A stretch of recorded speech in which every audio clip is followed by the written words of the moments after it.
Hello. This is the Fight Back podcast, hosted by exercise scientist Georgia Very. Here you'll find a series of honest conversations about martial arts and mental health. My guests and I explore the statement that every martial artist has heard: martial arts saved me. How and why do combat sports save people? Listen to find out.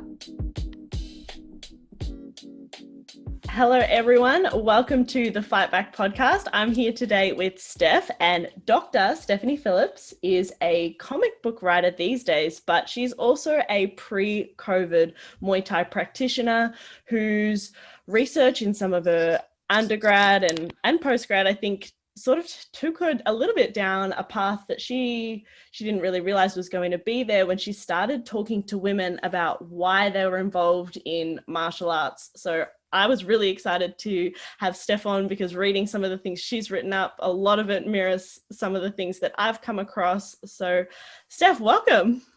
Hi, thank you so much for having me. Can you introduce yourself a little bit better than the attempt that I just made to everybody? No, that was good.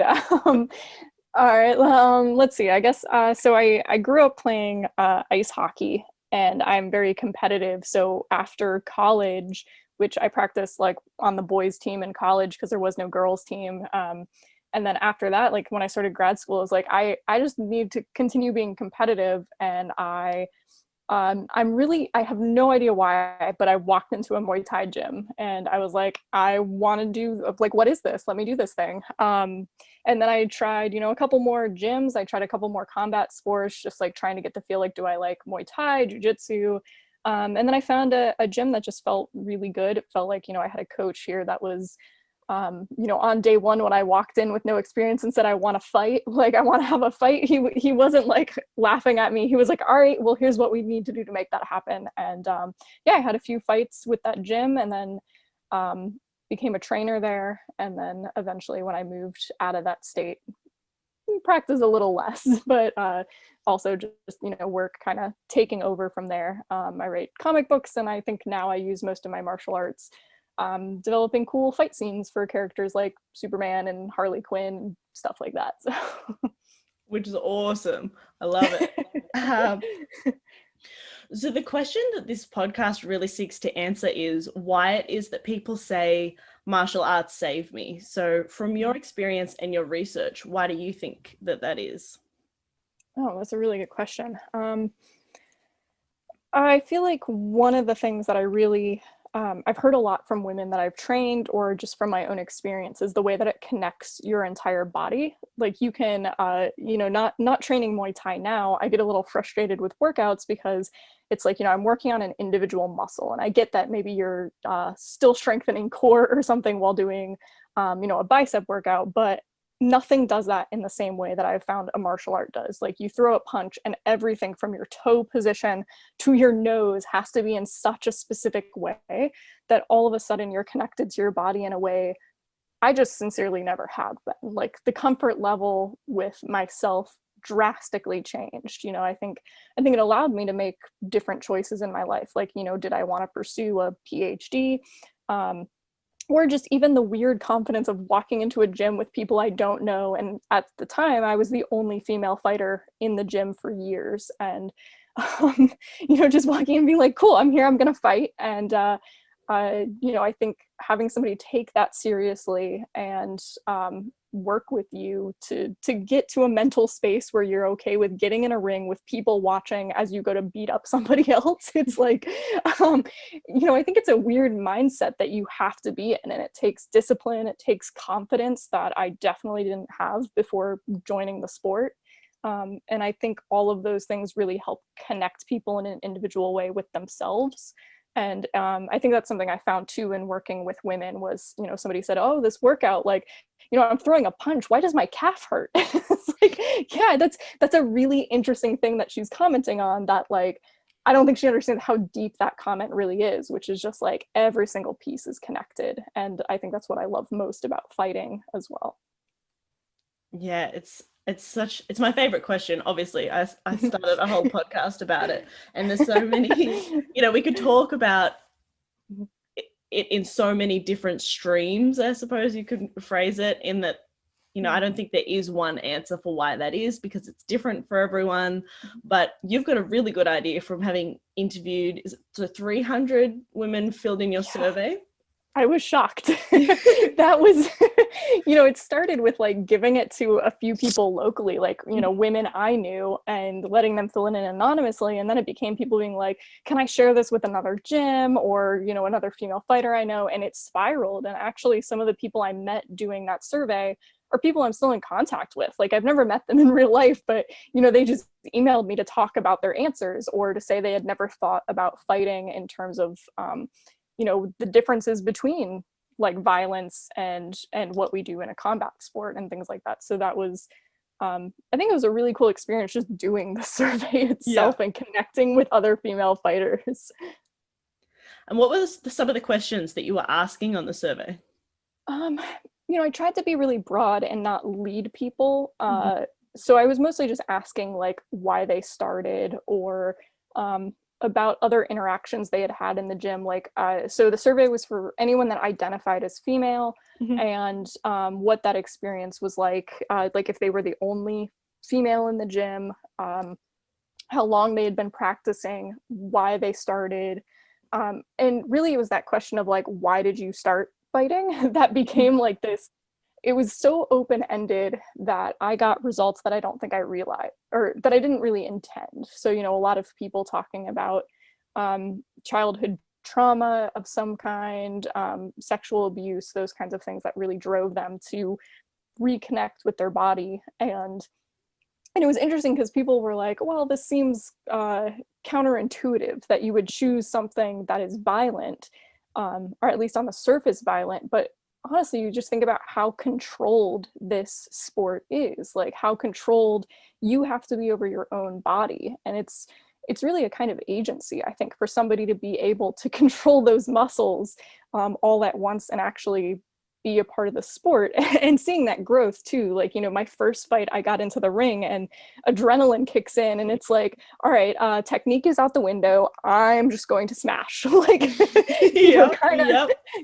Yeah, and at some point, like by like round 2, I had calmed down a little bit and technique was like coming back. But and then by the second fight, the difference is dramatic. Like, I finally understood like how to control that adrenaline. Like, you're not just controlling your body in a comfortable environment. Now I've got all these people watching and I don't know this person. I don't know what she's gonna do.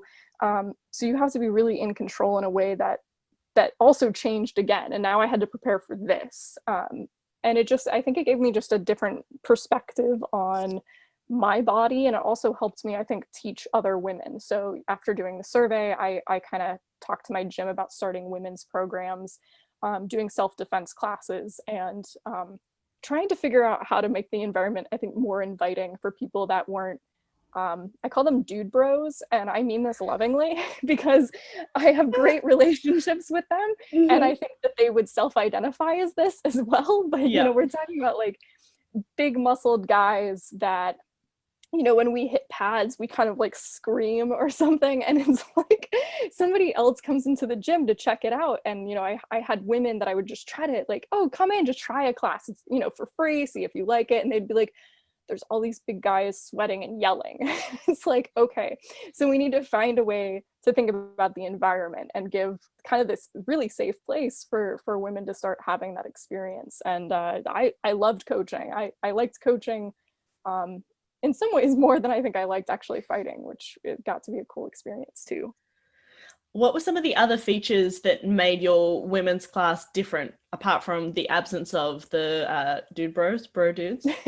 Yeah, I think that was one thing, was like trying to make sure that we were scheduling for a time when nobody else was in the gym, not even transitioning. So like we picked a day where it was just my classes and there was a gap in between when my classes ended and another class started. So there was no overlap of somebody else being in the gym and making it uncomfortable. Other things were like just trying to understand what they liked and didn't like. And it turns out that like 99% of the women I work with do not like any kind of touching of other people, which, I think it's interesting because like, in my first week in a Muay Thai gym, I just had dudes grab me and be like, all right, this is how you clinch. And it's like, oh, well, I guess doing this now.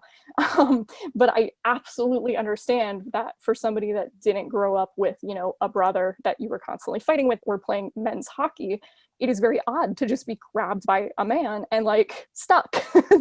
Like that could feel really threatening. So, you know, trying to find ways to restructure things that like I would do when I taught co-ed classes where like, you know, we always have a component of clinch, and like women would just be like, we're out the minute that came up. So it was like kind of restructuring around that and trying to just understand what they wanted out of it. Which, you know, in some cases I had a very exercise oriented class, and then, you know, I had some private clients that were very interested in technique, which was a lot of fun. Or, you know, kind of coming up with games that were a little like sparring, but it would be, you know, like hit for hit games, or just like kick sparring only or something. So they seem to like those kinds of things, but also just working towards how to make somebody comfortable with clinch, which is not easy. And I don't know that I have a good answer for that, because I also understand why that is uncomfortable to many people. Yeah, that's come up before on this podcast. I think we had a local Muay Thai fighter who hated clinching, which is like every time before clinch, I would just lie to myself and sit on the bench and be like, I love clinching, until I tricked myself into believing that I liked it. But yeah, the first time I clinched, the next day, I think I thought my neck was broken. I thought like, it was so sore. And like, I've done specific neck training before because I work in a very specialized physiotherapy clinic, and I had never experienced anything like the aftermath of clinching. And I had done karate for like 10 years before I started Muay Thai. So I'm not sure how you could make clinching trauma informed. I would love if somebody would contact me and let us know. I don't know that I ever got there for everyone, but I mean, one thing we did was just like little integrations of like, you know, locking up, but then like a quicker release and separating people. So it didn't feel like, you know, very prolonged, like being stuck in a headlock or something. And, you know, again, I think having an all female environment, I think made some of them feel a little more comfortable trying that. Whereas, you know, having some guy that's been sweating for 3 hours, just like hanging on your neck, who's also, you know, 250 pounds or something. And it's like, that's really frightening. So yeah, I don't know that I have a great answer for dealing with it, but it was something that, you know, from talking with all of them, they like, without fail, all of them mentioned, they were like, we just don't want to do this. So I thought that was interesting though. Yeah. And I think just being open to asking the questions, like, what do you guys want to do? Do you feel comfortable with that? Kind of falls under the same thing of what you were talking about in one of your blog posts, which is about how women felt that doing a martial art or doing, you know, Muay Thai, felt that they got to choose what they were doing. They got to choose the amount of like violence, you know, they got to choose the impacts that they were putting their bodies through, which was a bit of a foreign concept if they hadn't experienced that before. Is that something that you also look to deliberately integrate into your classes, like that choice? I think so. Another thing I wanted to do was really think about space. Like, I guess this is going to be like a weird example, but when I first noticing it being, you know, the only female fighter in the gym, and then eventually there was one other woman that joined us, and for most of the time we were like always partners. Like, I think at first it was just like, oh, the two women, of course they'll be partners. It ended up working great. Like, she was the most phenomenal sparring partner and training partner, and she went on to be their next female fighter, and like really awesome. So that was great. But it was one thing I noticed, you know, if multiple people are working on the mat, men would never be like cognizant of where other people are. Like, they would just go wild, like sparring, and, you know, we would get pushed, or we would constantly be like watching to see where they were, and we would move.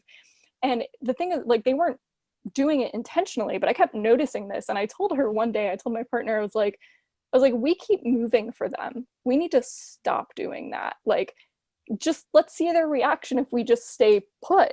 And like, you know, they would run into us and be like, oh, are you guys working here? It's like, yes, we are. And we would just kind of look at them, and then they would readjust and move. And I was like, I think a part of this also needs to be, if we're becoming comfortable with ourselves, it's like now we get to be a little bit more attuned to our environments and our spaces as well, and kind of sticking up for, even in a little way, saying this is our corner of the mat and we're working here and we don't have to move every time for somebody else. And I noticed we were the only ones doing it. Like, you know, I would watch the classes, especially if I was coaching, and be like, why are the women the only ones that are adjusting their space? So I think one of the things that was interesting to talk about with some of the women was like, how do you occupy these spaces, and how does your body occupy these spaces? And you know, I think that informed a lot too of like, you get to be in this space, you get to be a fighter in this space, you get to train in this space, and you don't get to be intimidated by the other people in this space, and we're going to make it work. And that was kind of one of my missions going into the classes. And did you start to see a change? Like, were women saying like, I feel like I'm more comfortable to take up space? Yeah, I think one of the coolest things is a lot of the women that started in the women only class filtered into the co-ed class.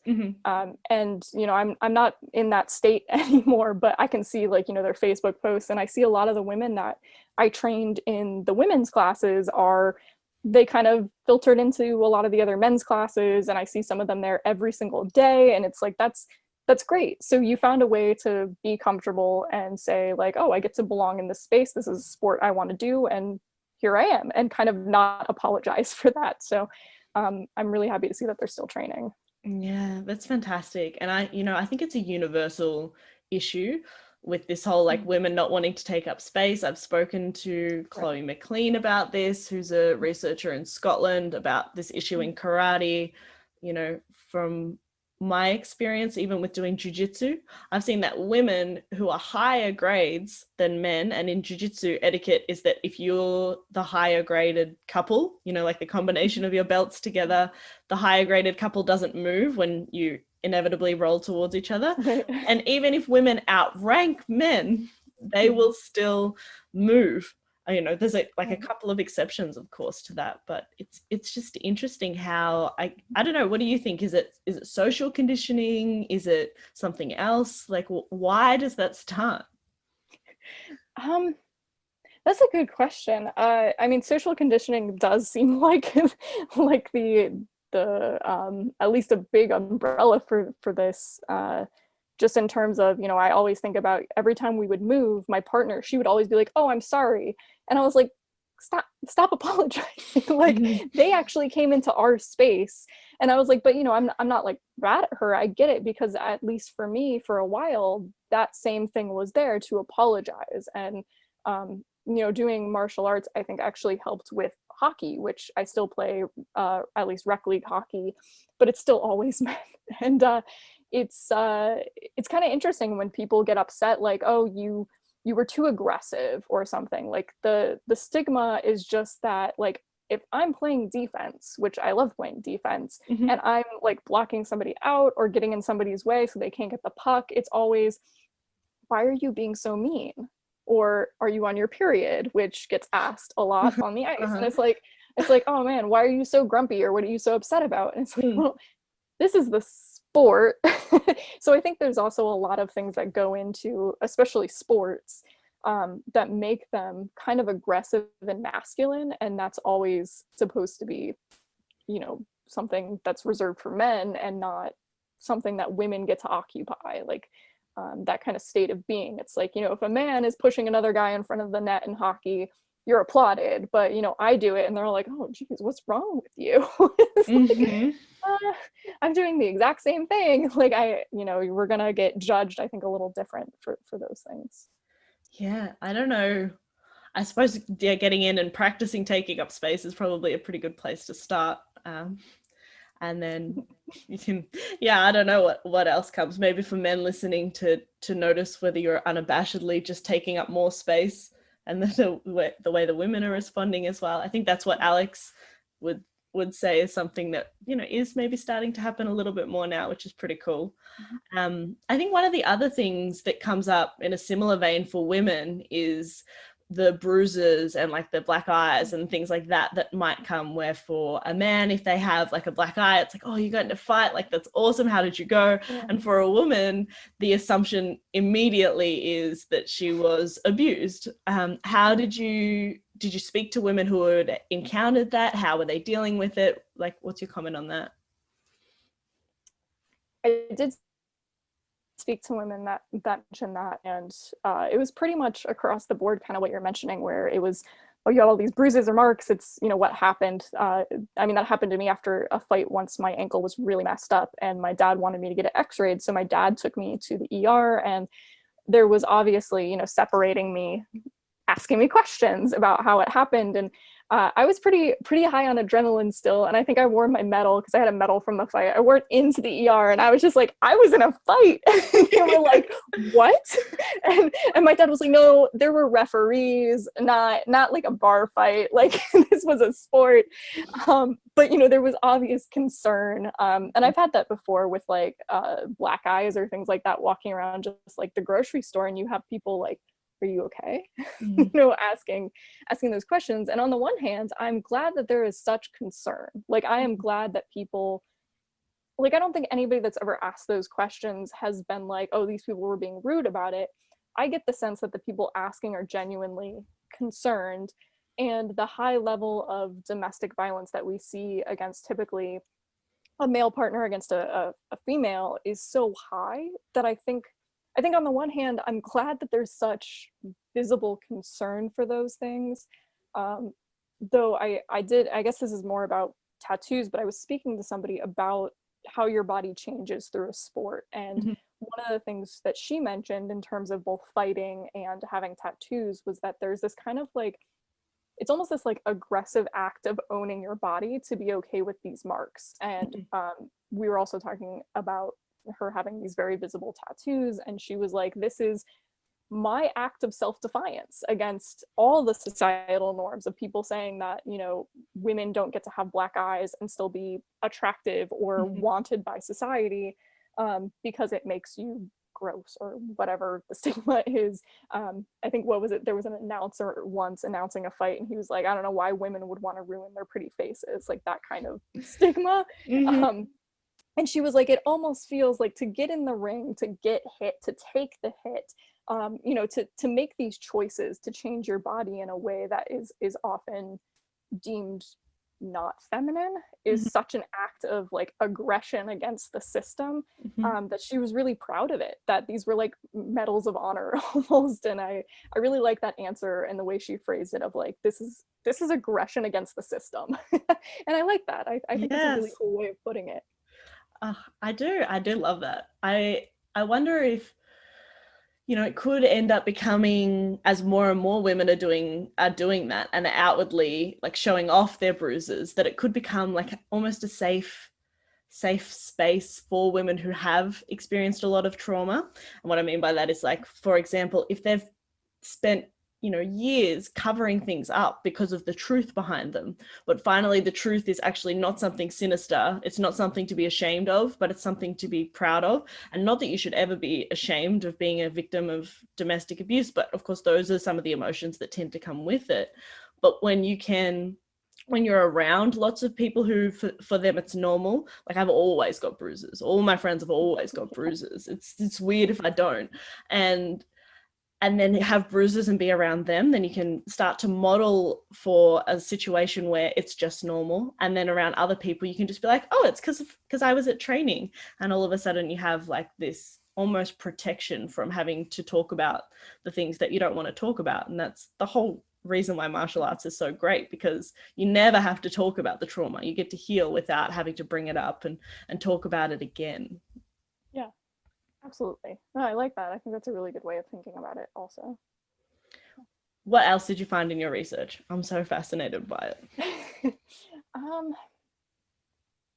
So I think a lot of people mentioned having really positive relationships with men through martial arts, that, you know, I think there's some obvious exceptions that have been in the news about gym owners, you know, abusing mentor relationships and things like that, which we find in so many fields, unfortunately. But one thing that came out of it was just this really good sense of, you know, with a male coach or a male training partner, that they felt really safe, that they felt like, and you know, I joked about some of my training partners calling them dude bros, but they're some of my closest friends. Like, that is, for me, a really cool relationship to get to go in there and see somebody else that maybe we've also stigmatized as like the big muscle dude. And we get to have like these really awesome personal relationships through our training together. And I think a lot of women also pointed out that being in these gyms gave them some of the first moments of having really positive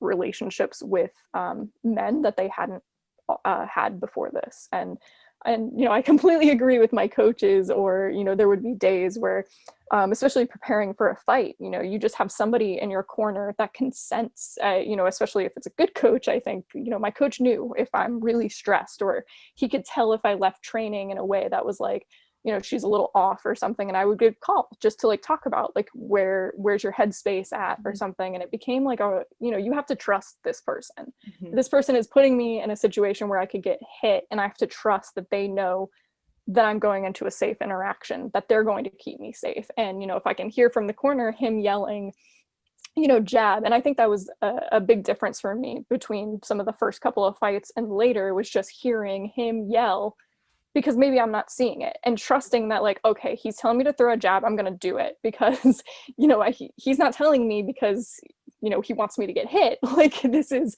literally somebody in my corner. And same with the training partners. And I think that was a really cool thing, was getting to have such a close relationship that some of them, you know, if they said something that was like, that's kind of offensive about being, you know, like, some of them would make fun of the women's classes that I ran. So they would joke like, oh, you know, so-and-so has to stay because he has to go to the women's classes. And I was like, you know, that some of my women fighters, like, they get in the ring and fight. You've had 0 fights. Like, I don't know what you're making fun of here. But it was also like being able to know that I was in a position that I could challenge what they were saying. And they responded. Like, you know, there would be moments of like, I hadn't thought about it that way. Like, that's kind of a cool reaction to get. And I know that that doesn't happen all the time. And I do not think it's everybody else's responsibility to like educate people on abuse or trauma or safe spaces. You know, it's certainly not a trauma victim's responsibility, but I felt like I was in a good position where I could push back. And I think it strengthened our relationships. So when I heard people saying that they had these really cool relationships that were very positive in the gym, I was like, yeah, I know what you're talking about. Mine have been like, you know, just platonic, strong relationships with the opposite gender. Yeah, we don't get that many opportunities where, I mean, like, there's always exceptions to this rule. But I think when you spar with someone, and like, this is for me especially, but it's like the faces that I make when I'm sparring, and like that when I'm, you know, when I've got clinch hair, and for anyone who doesn't know, it's like, imagine putting your hair in a messy bun and then rolling it in sweat and then like doing multiple somersaults, and then the end result is pretty much what it would be, right? You look awful. Face is all red, you know, like I'm at like my least feminine, which is when I think it just breaks down these walls of where you don't have a wall up being ready to deflect against like male attention, which, you know, is a problem for a lot of women in a lot of places, in workspaces, in social spaces. You just don't have that. And so you get to have these relationships where you actually just trust that the person just wants to be a friend, and it's just like you go straight to a deeper connection. And I do wonder like how much oxytocin, like the cuddle hormone, has to do with that, because we're in such like close proximity to each other. And then like what you mentioned about it doesn't matter if they're a man and you're a woman. If you've had more fights, like, you kind of outrank them in some way, you know, like if you're a more experienced fighter, you just, that commands respect that we don't often see. And it's really, I think it's fun to wear that hat sometimes. Yeah. It is. And being a trainer at the gym, you know, if I was in charge of the co-ed classes, yeah, sure, every once in a while you get somebody coming in that's new, that's like, well, where's the trainer? And it's like, me. And then they're like, no, where's the actual trainer? Like, obviously they want a man. And like, that's usually, that person is not the person that's sticking around. That's the person who wants to do like a free trial class and maybe signs up for like a month and you never see them again. But the people that are there and dedicated every single day are the people that respect that I can run the class. And we have something to do together. And like, I think also the fight team would go running together every day. Mm-hmm. And for a while, I don't know why. I mean, it's Florida, so anyone listening in the US, we kind of know Florida's got a bad reputation. It's a little redneck, and Okay. I would often get catcalled while running, guys leaning out of the car, and it was very frustrating. And one day it happened when I was with a bunch of the other fight team members, and one of the guys on the fight team stopped and like hiked his shorts up and was like, "Oh my God, thank you," and like responded to them. And it just became this like, I feel so safe, right? Like, all of these people are on my side and they are looking out for me, whether I'm injured or just having a bad day. There's a group of people here that it just feels like a bunch of, extended family or brothers. And that's really neat that you have those people that are looking out for you. And again, it's never been anything more than platonic in those situations. And I think that helps a lot, like just being able to say like, this person is going to know my moods. And especially doing jujitsu, like I get the clinch thing, because when I first started, I did some jujitsu also, and I was really uncomfortable. I was like, we're in like really close proximity, I'm the only woman. But as soon as you start actually practicing the moves, like all of that goes away. And I think that goes a long way to making you feel really secure again with like these interactions with people that could in other scenarios seem kind of threatening. So I think that's a really cool thing that came out of the surveys, and I'm glad other women were kind of responding to that as well. Do you think the men who stay, or like everybody who stays in martial arts long term, they stay because they are respectful people, or do you think that doing martial arts humbles them and then they become respectful? Oh, that's a good question. Wow. I mean, I do think martial arts definitely teaches a sense of discipline and patience. Mm-hmm. And I mean, I think it's just who wants it the most. Like, I think the person that comes in and on day one is like, all right, I'm ready to fight. And it's like, you've done like what, 2 classes? You're not getting in the ring. But it's that person that wants to argue with, the trainer and say like, put me in right now. And when they don't get what they want, they leave because they wanted one thing and they don't want to do the actual work for it. So I think maybe the sport and the people that stick around are the people that have the kind of drive to go in every day. In our gym, we treat it like, we don't really do weight cuts. You stay at your weight the whole time. You train every single day like you have a fight. So, if a fight comes available tomorrow, you could hypothetically get in the ring.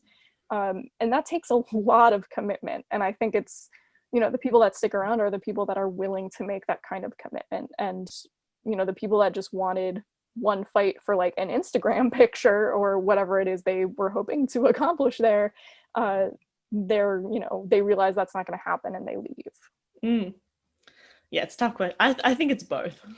Like, yeah, martial arts makes you respectful, and only respectful people are gonna stick around. right. So from everything that you've been able to find from women with trauma backgrounds coming into martial arts, can you put together almost like some advice for someone who has been listening to this podcast for a bit and is thinking, okay, I think I want to go and join a gym. Like, what should they be looking for? How can they go about it? One thing I found was looking to see what other women are in the gym.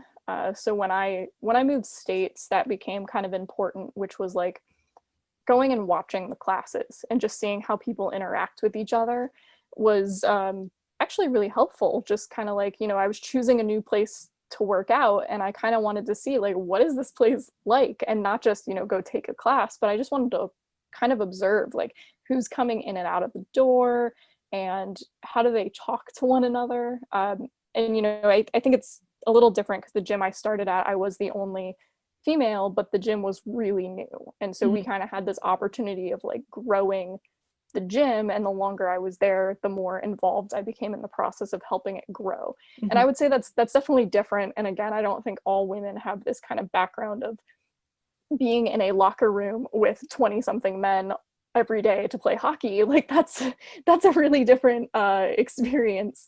And I get that. But I think in another situation, if I had walked into that gym and just seen it like with a fresh pair of eyes, I probably would have been really scared. Mm-hmm. But when I picked a gym up here of just where to go to take like, you know, a class a week or something, I just kind of sat there for a while and observed the classes. I observed the coaches. You know, I talked to some of them about their background and their fights and where they fight and those kinds of things. So talking to people surprisingly helped me kind of make a selection once I moved. Mm-hmm. And do you have any advice for women broadly? Like if you could put a message out to all of the women of the world, is there anything that you would say? All of the women of the world. It's a big weight. Yeah, I mean, I think some of the biggest takeaway was just being unapologetic about what I'm doing. You know, I got that through Muay Thai, and even all the hockey I had done in my life did not allow me that kind of confidence. You know, to even just stick up for yourself in a situation like, you know, I had some guy start like pushing me at some point, and, you know, I don't know what pre-Muay Thai me would have done about that, but it was, you know, the ability to stay calm and be like, okay, this random person that I don't know has just put their hands on me. Like, I'm going to handle this situation. I'm going to make sure that I am safe. And, you know, I think that kind of ability to think rationally about what was happening at the moment or how I'm going to respond and feel like my body wasn't shutting down. Like I was still present in the moment enough to keep myself safe. And that was something that I didn't have pre-Muay Thai.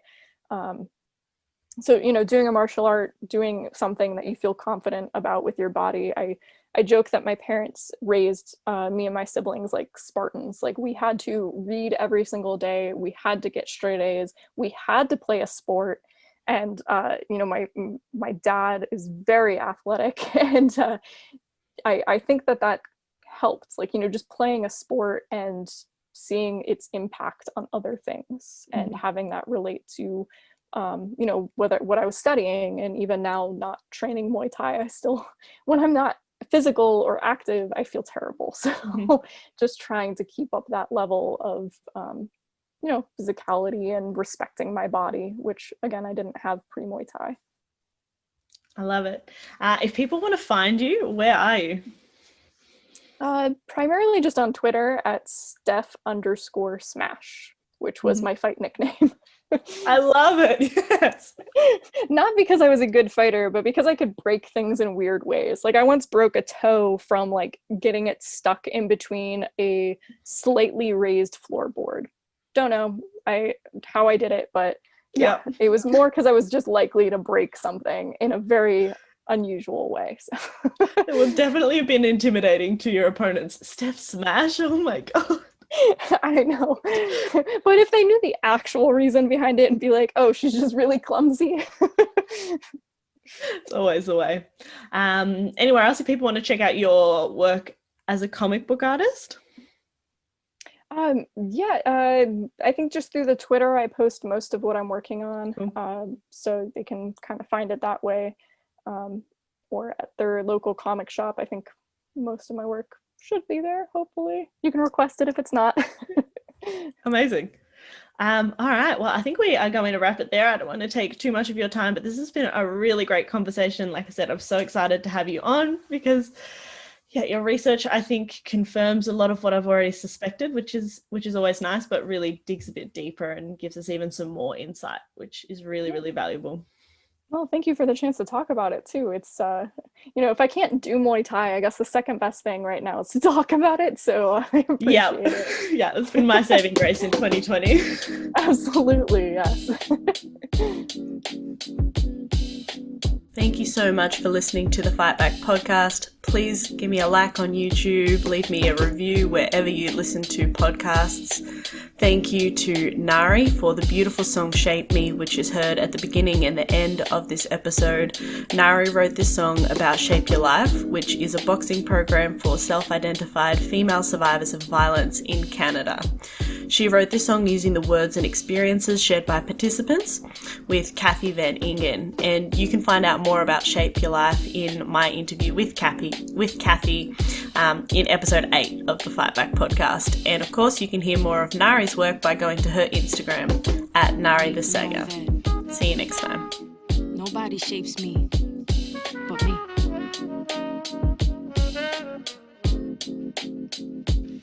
Don't gotta tell you what my name is, I don't gotta explain it. Walk in the room, hear a boom erupting like I'm famous. I'm here shedding shells, I'm shameless. I fear nothing, no complacence.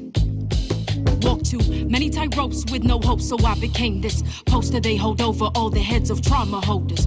You don't need to know my history, I move boulders. Atlas shrug, cause I lifted the weight up off his shoulders. No pretense of defense, move first like chess soldiers. This goes deeper than empowerment, cause I'm the one to power it. Physical meets mental, challenge me to keep devouring. If I can't change the scenery, at least I change perspectives. No longer isolated, but elevated and selective. Darkest places become beautiful spaces. This is where rage meets patience, meets power meets gracious. Meets, we're so glad you came, and the feeling is contagious. When you the walking impact of intended bad intentions. When you the manifesting of collecting all they tensions. You the soul and body hold it all and still remember. But I'm a work in progress, testament to all contenders. Forgot what it was like to have control over self. Forgot what it was like to be the one in charge. Forgot in my reflection I could see all my wealth. Forgot that with my bare hands I break all these bars, barriers and obstacles. They can't cage me, they can't chronicle all my experiences and reduce them to appearances. When I was truly beaten, gave myself clearances to fall down, mess up, and get myself back up. I'm not looking for clovers cause I don't believe in luck. Damn, you a badass, I heard them say it clearly. Why thank you very much, I know now I'm not weary of what's next for me. Cause I expect to see growth like I was planted, watered, fed, and bloomed to be. The positivity and accountability, knowing they won't step if I'm the agent of my agency. I think I found my voice again, I think I found my voice again, I'm not sorry, you're the end where I begin. Boundaries, I know them well, take a breath and meditate. Who is she? I know her well, now I get to open gates. 1, 2, 1, 2, I don't need your permission. And if you get uncomfortable, then use your intuition to know that I won't stay where respect is ever missing. And everything I do, that's me making decisions. It's truly underrated, the value of self-worth. Forgot that I was rich from the moment of my birth. A penny for my thoughts, no really, you can't afford it. You cannot buy my story, rewrite it, or record it. You cannot buy my story, rewrite it, or record it,